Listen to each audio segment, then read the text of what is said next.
Okay, so this is the Promethean training for September 26th at University Place Elementary School. And Ms. Shipley was talking about how we don't really have a board anymore. You have an interactive projector. We are trying to purchase multi-use devices. A projector projects. A Promethean board is a Promethean board. But this projector does the work of both. So with the projector, it is a little bit different for how you can align the board. So this is the projector remote. And this remote is for the AP60, the speaker system. So to turn on the speaker system, you just press the orange button. And then to turn on the mic, you press this little see-through button and it turns green when it's on. So to edit the board, to align it, instead of doing the dots like you used to, you're going to go into the settings by pressing menu, and then go to the extended option and the easy interactive function. Yes. So extended and then easy interactive function. And there are two ways that you can calibrate your projector. You can either calibrate the projector to know how big a space it has to work with, or you can calibrate the pins. So I'm going to calibrate the pins because I don't know when they were last calibrated. So I'm going to go down to Advanced at the bottom, and then manually adjust pin area. And I do want to continue. So it's going to move the mouse around, and it will tell you to touch the mouse pointer with the pen. And make sure that your pen is turned on. You're going to see green, and the light will flash at the top when you turn your pen on. The pen and the remote all run with rechargeable batteries that you can charge, and this handy dandy battery charger. So theoretically, you shouldn't have to spend your own money to buy batteries, because we purchase rechargeable batteries. So I'm going to, it's not moving. Normally it moves.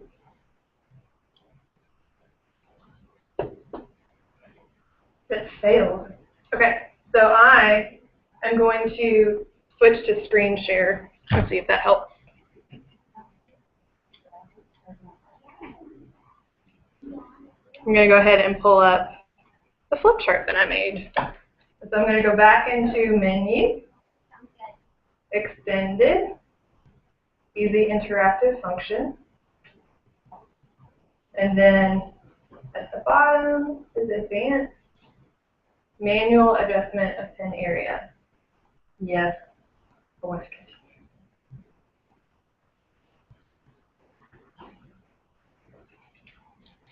It still is not moving. Very interesting. I was going to say it failed again. Or it's complete. So let's see if I can actually move the pen around. Nope. Okay, so I'm going to go back to Menu. And I'm going to calibrate the projector first. So again, you're going to go to Extended, Easy Interactive Function. And here I'm going to do Auto Calibration, the first option. And that is going to calibrate the board. It's going to tell you move away from the screen. And it makes some sounds, almost like taking a picture. And so then it'll be finished. So let's see if we can calibrate the pins again. We're getting this down pat at least. And all of this is recording on their thing too, right? Recording on the... That you will send it back to them. Yes. So it's basically this whole session you can listen to it. Yes. It's still not moving.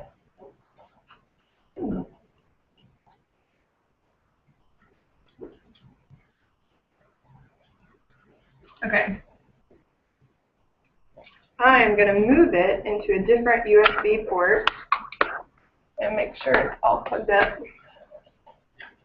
and see if that helps. You have to do the dot one first and then the scroll. Okay. My pen's very slow. Or not trying to show you. My pen's not even show up on the board. Like I can do it. Holy calibrated mine is still. Okay. I was looking for like a day and then to do it all over again. Mine works the time. I haven't even turned mine on.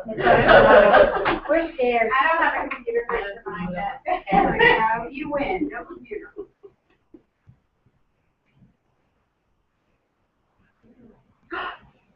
Yay, There it's moving. How do you do that? So you put it in. Unplug it. There was a Twitter chat last night that was talking about like the first rule of technology is that it's always going to fail. So have a backup plan. I'm glad that it's somewhere. So I just unplugged it and plugged it into a different USB port, or actually the same one. I think I used a different one, but turning off. We only have one. Okay. So then. I'm sorry, I'm trying to get. With the PC, there are 4 USB ports, maybe 5. But. Okay, so that is the pen. And then with the Epson projector, there was some Epson software that came with it, but you should also have a license for a new Promethean version of the software. We also bought those when we bought the Epson projectors. So you're still using the same software. So if you need an activation code for Promethean software, please let me know. I can give that to you in discussion. But Promethean Active Inspire is free to download. It'll give you a couple less options than it would normally, but you can use the free version. Once you register your version of the software, you get the option of the Express poll, which you can use active votes with. And there is a set of active votes in the library that Ms. Hamilton has available for checkout. So then you can create polls, and the students can enter in an answer, kind of like a text poll. But if they're in elementary school, they don't really know, so they can't say. So you can use active votes for that. Okay, so any questions about the board and calibrating and everything? So we're going to get into active inspire next? Yeah. So basically, the things we learned about Promethean boards still apply because we Yes. believe that you can active inspire. What if we have some stuff that that we got that used for smart board, but it could be the family program or something that would transfer it? Right. Would we be able to do that too? Smart Board uses Smart Notebook for their software, but I believe the Smart Notebook is a little bit more flexible than the Promethean software. So there is you have the ability to convert We can do both Smart of them on it, and I can do Yeah. it at a later date. I need to learn first things first. You can use any interactive software with the projector. Because basically, with your computer, there are 3 cords that you're going to connect. One is a skinny little sound cord, so this goes in your headphone jack. 2 is going to be your VGA cable, or it's the black cable that Ms. Shipley has right there. And since y'all use Macs, you're going to need to plug it into the dongle, or the extension converter cord. So that's going to plug in to the computer so you can see the projector. The projector will talk to the computer, and you'll see that. But you won't have the interactivity. You won't be able to use the pen unless you plug in via USB. So this is actually an Ethernet cord with an adapter that turns it into a USB so your computer can pick up the pen. But that one, there is no place to plug it in our house. It's real With wide. the USB. There's an HDMI cord and a USB cord. So there are actually 4 cords, but you're probably just going to use 3 of them. That's what I'm talking about. It came with the install, so. The new laptop came with the. Is this the one you're talking about? That one or the next? No. That's going to go with the black cord, the VGA cord. There's a sound cord that goes in the headphone jack, and then the VGA cord, and then a USB cord. And do we have them yet, or are those? Yes, all of them are going to be right here. This is called a drop. So all the cords from the projector go up through the ceiling and then down. So all of the feedback from the projector is coming out of this box, and the cords are going to be connected to the box. Okay, so you do have that. Mm-hmm. So all the cords should be right here in your room. Okay, and I can come later. Okay, thanks. Okay. Any other questions about the pens or the projectors?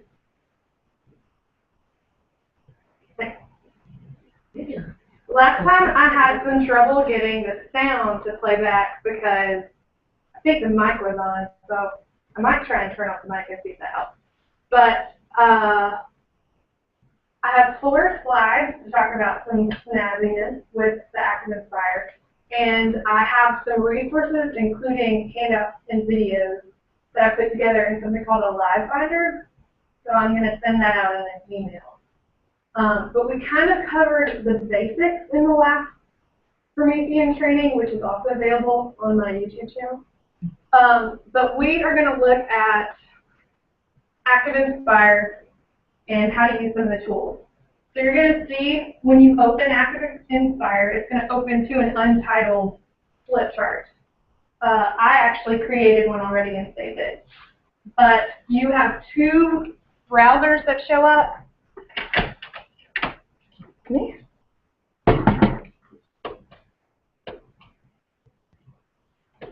Okay. Yeah, this is what I have a problem with. I can't, after I tried it, I still can't use those things. Or mine works and then stop. And so then, Let me see.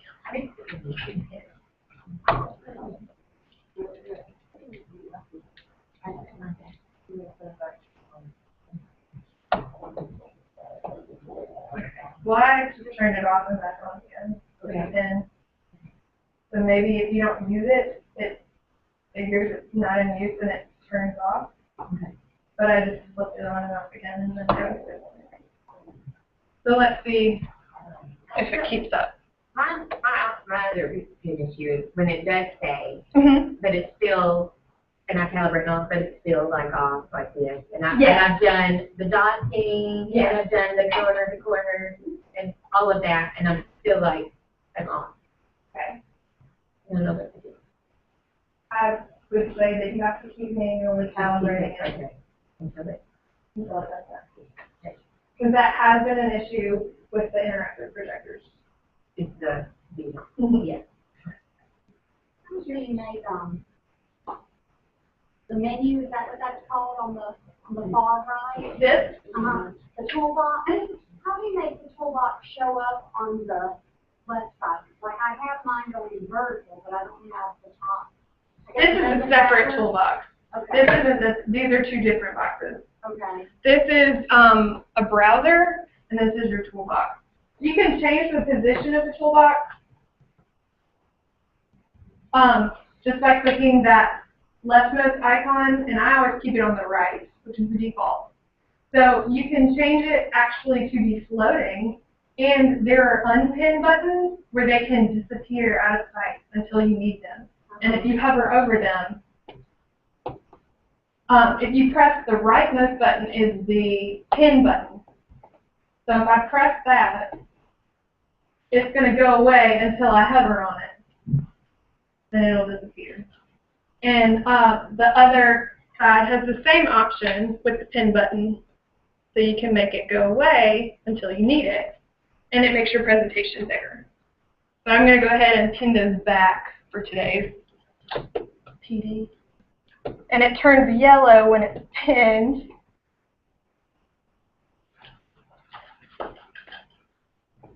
There. Okay. So I'm going to go to the first page. And the first item we're going to cover is how to hide and reveal text.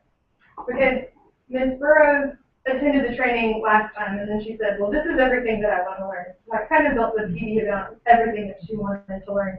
But if you have any questions about anything else, please let me know. So I have 4 things I'm going to cover. How to hide and reveal text is the first one. So these are just pictures that I copied and dragged from Promethean, but you notice when I hover over the item, there's a little blue button. First, I'm going to change back to the arrow. Otherwise, I would be doodling on the apple. But basically, I set this to show the word of what it is when I click over it. So how I did that was, I'm going to put, what fruit should I put next? Orange. Orange, okay. So I'm going to go over here to the resource browser. I'm going to look for orange. That's not the same family as orange that we're looking for. Okay, so I'm just going to drag this one over, and then I'm going to insert a text box that says orange. And now, how I'm going to hide it is by going to this third option, which is the object browser. Sorry, follow that with me. So you can see it just says text 3, text 4, but I'm going to I'm going to select that option and then click the object edit menu and select hidden, and it goes away. But then if I go again back to the arrow, if I select the orange, I'm going to go with that third box, object edit menu, and then I'm going to go to the action browser. So in the action browser, I'm going to look for hidden and select that. And then here, for the target, I'm going to select the word, not the word. I'm going to select the word. And then you have to press apply changes or else it won't work. Can you see? Okay, so once apply changes has gone away, then that means the changes have been applied. So now, if I click on orange, again, if you see that blue the circle with the play button, that means there's an action applied. And then orange. So that's how you display and hide text. But if you drag the apple, it's going to drag the apple. So make sure that you just click on the apple, and it'll make it go away and reappear. That's text. Any questions? Okay. The next option we're going to learn about is how to duplicate objects. Have you ever seen flip chart where it'll just copy and make, again, you have to click on it, and then it'll make a duplicate, and then you can drag it. Well, all you do is, I'm going to put in a new picture. What other picture should I put in with how to duplicate objects? Where would you like to go in the summer? What would you like me to put in? I already tried palm tree and I couldn't. Whoa, that's a big picture. That's okay. We'll see if they have it. Hey, it's Walt Disney. I don't think he's summery.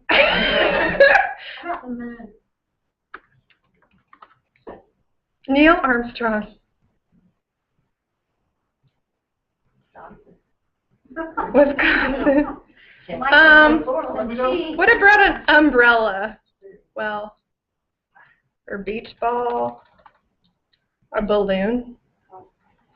Hey, there's one. Okay.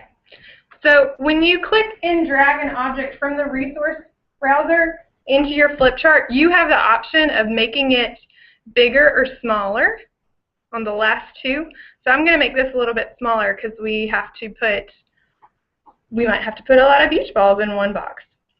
And I just created shapes by selecting this icon, and then I made boxes. That's how I made the 3 columns. But now I'm going to delete that. And then I just inserted text boxes above each column. So now we have our beach ball. And again, we're going to go to the Object Edit menu. And then you just click on the action browser again, and then you click on duplicate. But when you click on an action, you have to go down to the action properties to select what you're duplicating. So I'm going to select the picture of the beach ball. And again, you have to press apply changes or else it will not go into effect. So now, every time that I click on it, it's going to create infinite objects. And then I can drag them where they want to go, or students could drag them and put them where they'd like to go. So that's how you duplicate objects to sort them into different places. Any questions? When you first went to the object editing, and it had duplicate on that, but that wasn't the one you chose. You said you went to the action browser? Yes. What would it just, we don't do that. We just have to, even though I'm afraid I get faked out and try to use the first one. Well, if I press duplicate, it would just create another one of that object. It wouldn't create infinite copies. So I almost did duplicate that one, but since I selected the action of duplicating it, it will make copies forever and ever more. Any other questions? Okay. The next one is how to insert sound with an action, because teacher really liked when there were sounds with the different objects. So I've already entered a sound with my star, and let's see if it plays. You can't really hear it. I have a very small selection from iTunes on this computer, so this is Blue Monday by New Order. But again, you're going to highlight the object that you want to play the sound when it's clicked on, and go to the Edit Object menu, or excuse me, Object Edit menu. And again, you're going to go to the Action Browser. And in here, you're going to click on Open Document, File, or Sound. So actually, you could use the same thing to open a document or file that you used to add a sound. So I just selected Open Document, File, or Sound, and now I'm going to click on the file that I want it to play. And again, I don't have a lot of music on this computer.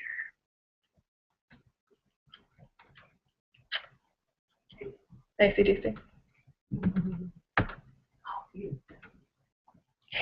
And again, what do we have to click, or else nothing will change? Apply changes. When you insert a file, this extra box is going to pop up. So you have a couple different options with sound. You can click autoplay, and then it will play it while you go through the rest of the flip chart, or loop it for it to play forever.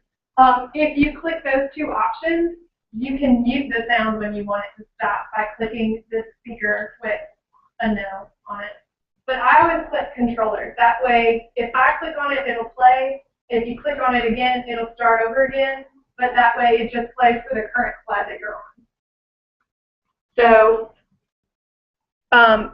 you can also store the file in the flip chart, which will increase the memory of your flip chart.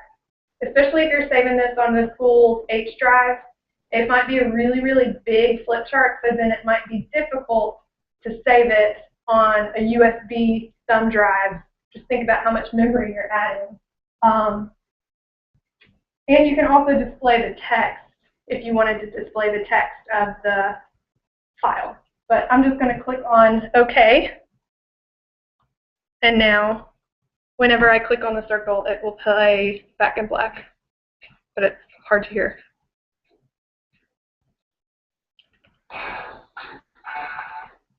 And the sound controller is going to pop up whenever there's a song playing. Its proximity is based on which image you're clicking on. So that box is going to come up whenever there's a sound playing. And again, if you want to mute a song, you can press the Stop All Sounds button. Why did it come out of your laptop? I think it's because the mic is turned on. Let me turn off the mic and see if it works.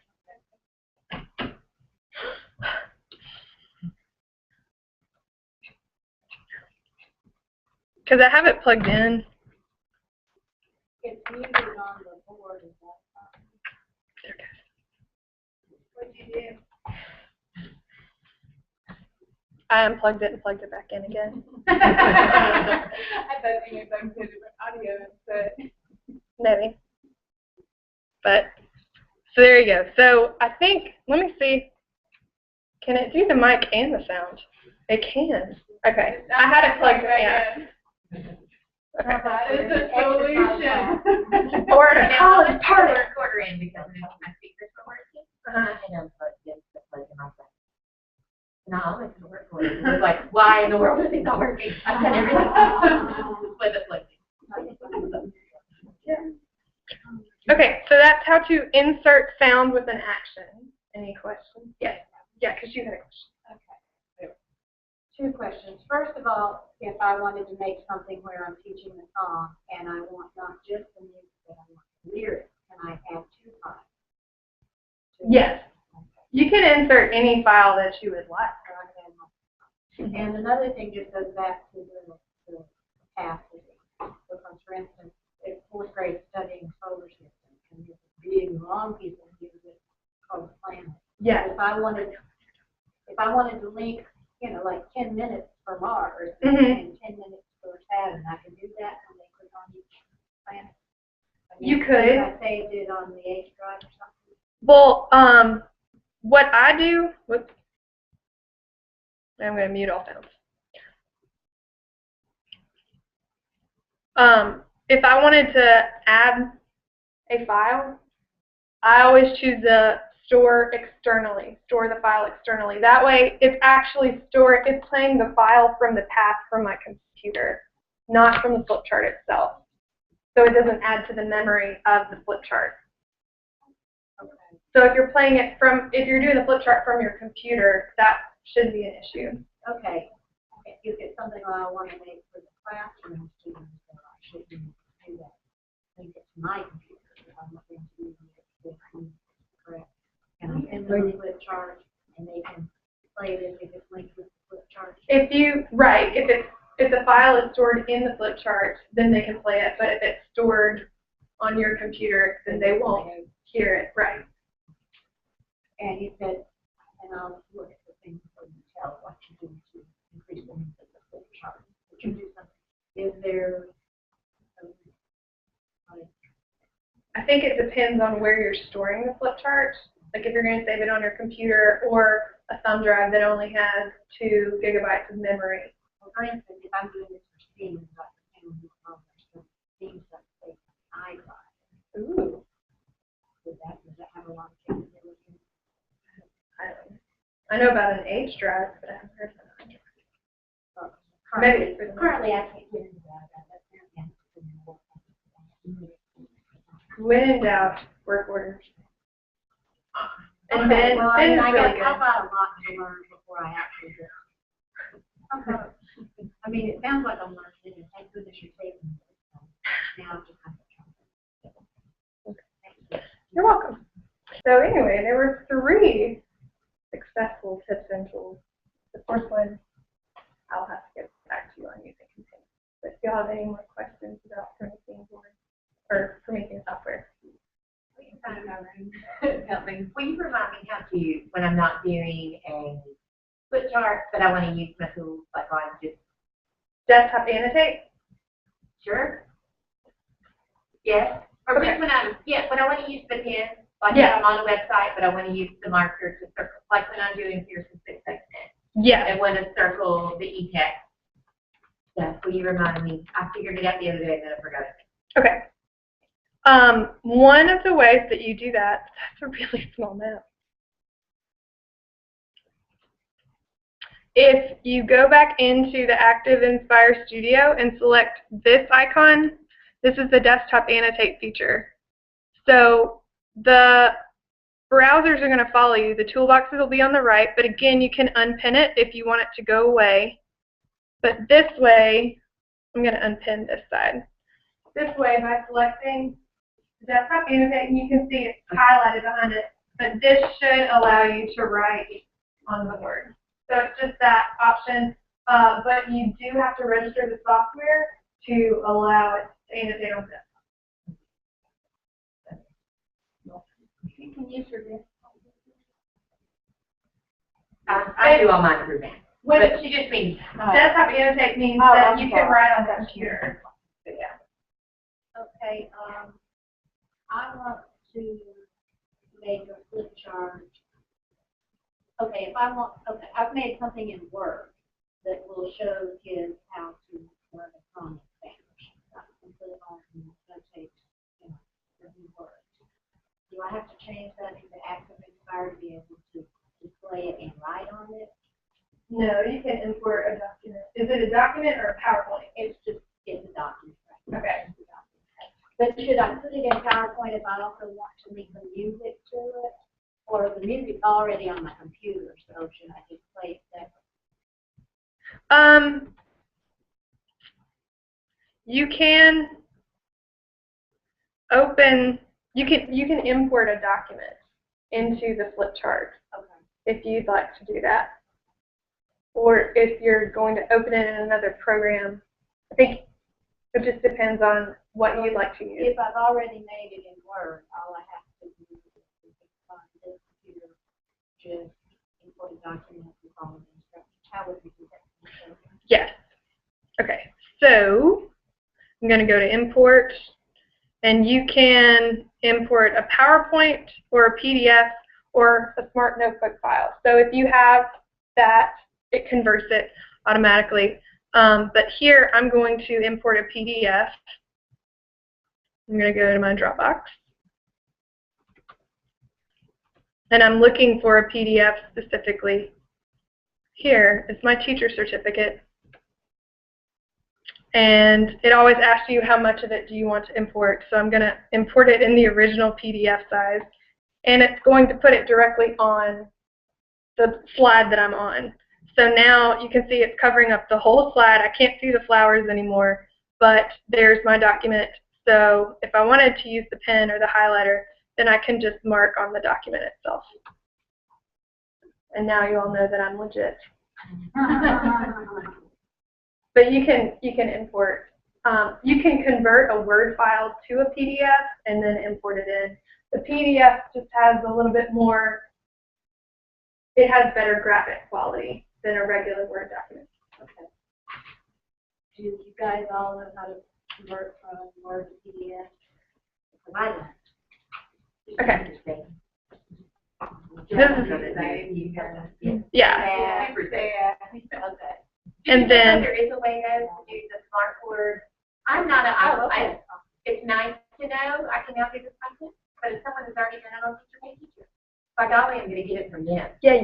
But there is a way that I can't, because someone has fabulous smartboard ones, but I have not got any of them because I didn't know that I could use them with Active Inspire. I mean, I didn't know there was a conversion thing so that I could use them through Active Inspire. Yes. So you go to File, Import, and then if you have a Smart Notebook file that's saved on your computer, then you can import it. I don't have any of those files, so I can't import that directly for you and show you how it looks. But it's just, when you're going to the Import menu, you are choosing the format of the file that you want to bring in that's different from Flipchart. Okay. But it'll still kind of is Smartboard Notebook or Smart Notebook similar to Flipchart, like will I Yes. still Yeah. control this and all? Okay. With the PowerPoint, it might be a little bit different because you have the two options of images and objects. If you have a snazzy PowerPoint with different sounds and animations, you might want to do it as an object, because if you do image, it's just going to take a picture of each slide. So then you're going to lose that work that you put into it. I'm going to go to questions because I don't have a computer. You can't just open the PowerPoint on the computer and it won't show up. No, you have to import it into a book. Sorry, you can show it up on the PowerPoint. You just have to hit But you won't be able to use the pen. What? Okay. So I'm on Desktop Annotate, and I don't want that to pop up. Yeah, but if you do the desktop annotate and open a PowerPoint, your pen should work to change the slides, correct? Yes, look, it's still on there, my doodle.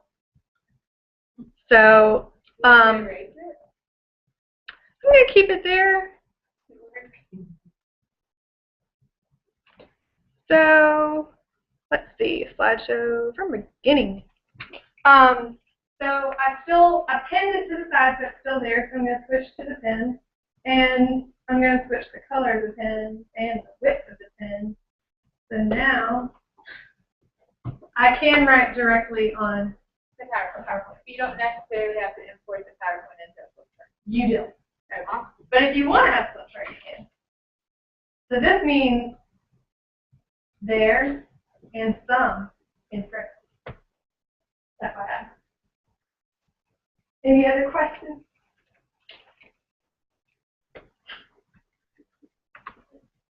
Not right now, I'll probably start trying to think of the table matter. Are you on call 24/7? Yes, I am.